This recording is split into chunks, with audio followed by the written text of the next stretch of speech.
In a quiet village, nestled between dry lands and old, tired houses, lived a young man named Saad. He was no longer a boy, but a man of about 23, his body lean yet strong from years of hard labor. His face held a maturity that belied his age, and his eyes, deep and thoughtful, reflected patience, a touch of sorrow, and an unwavering faith. An orphan since childhood, Saad had learned to face the world alone. Poverty was his constant companion, but he never uttered a word of complaint. Instead, every hardship seemed to draw him closer to God. Each morning, before stepping out of his humble home, he would whisper a prayer, "O God, you are my only support." Saad worked tirelessly, taking on any job he could find. He carried heavy loads for merchants, toiled in the fields under the hot sun, and earned just enough to survive. Many in the village ignored him, some even looked down on him for his poverty. But Saad kept his heart pure. He held a firm belief that this life was temporary and that God sees everything, every struggle, every act of kindness. Even when hunger gnawed at his stomach, he never missed his prayers, finding strength in his devotion. One evening, after a particularly long and exhausting day, Saad decided to take a shortcut home through an old, dense forest. The sun was setting, casting long shadows, and a deep silence was settling over the path. As he walked, a faint, painful cry for help pierced the quiet. It was a sound of true distress.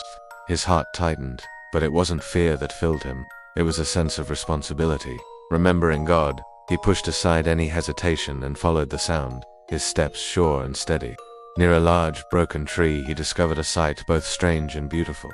A woman sat on the ground, weak and almost motionless. Her form was ethereal, like a pure white soul, glowing softly with an inner light, like moonlight captured in human shape. She wasn't frightening at all.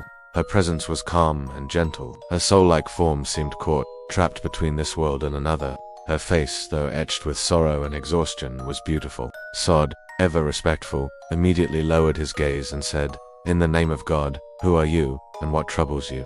The woman spoke, her voice soft and weak. She explained that she was a witch, trapped by a dark force as punishment for an act of mercy she had once shown. Her powers had been stripped away, and she was bound to the forest, unable to leave. She could only be freed, she said, if someone helped her with a sincere heart, without fear and without expecting any reward. Saad listened quietly, his heart heavy with empathy. He was poor, tired, and had nothing of material value to offer. Yet, seeing her suffering moved him deeply. He looked at her with compassion and said, "I have nothing but my faith, but if helping you pleases God, then I will do what I can." The witch then made her request. She asked Saad to bring her clean water and to recite verses of protection over her with complete belief. Without a second thought, Saad hurried to a nearby well, filled a small container with fresh, clean water, and returned to her side. Standing beside her glowing soul-like body, Saad began to recite the kisi, the throne verse from the Quran. His voice was calm, yet strong, filled with the sincerity of his unwavering faith. Each word was a prayer, a plea for divine help. As he spoke the final words, the very air around them seemed to shift. A brilliant light flared, and the invisible chains that had held the witch captive shattered into nothingness. Slowly, gracefully, she rose to her feet, free at last. Her white, soul-like form now glowed with a renewed, beautiful radiance, and a look of profound peace settled upon her face. She looked at Saad, her eyes filled with deep, sincere gratitude. "Many have passed this way," she said, her voice now clear and strong. "Some felt fear, others saw an opportunity for gain. But you were the only one who stopped to help without greed or fear. Only a pure heart." She then offered Saad great wealth and a life of comfort, a reward for his selfless act. But Saad gently shook his head and refused. "I do not want anything from this world," he replied humbly. "My only desire is for God to be pleased with me." A warm, knowing smile graced the witch's lips. "Then your reward will come from God alone," she said.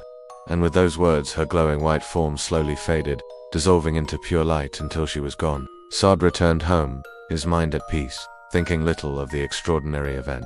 He simply continued his life as before, but slowly, subtly, things began to change.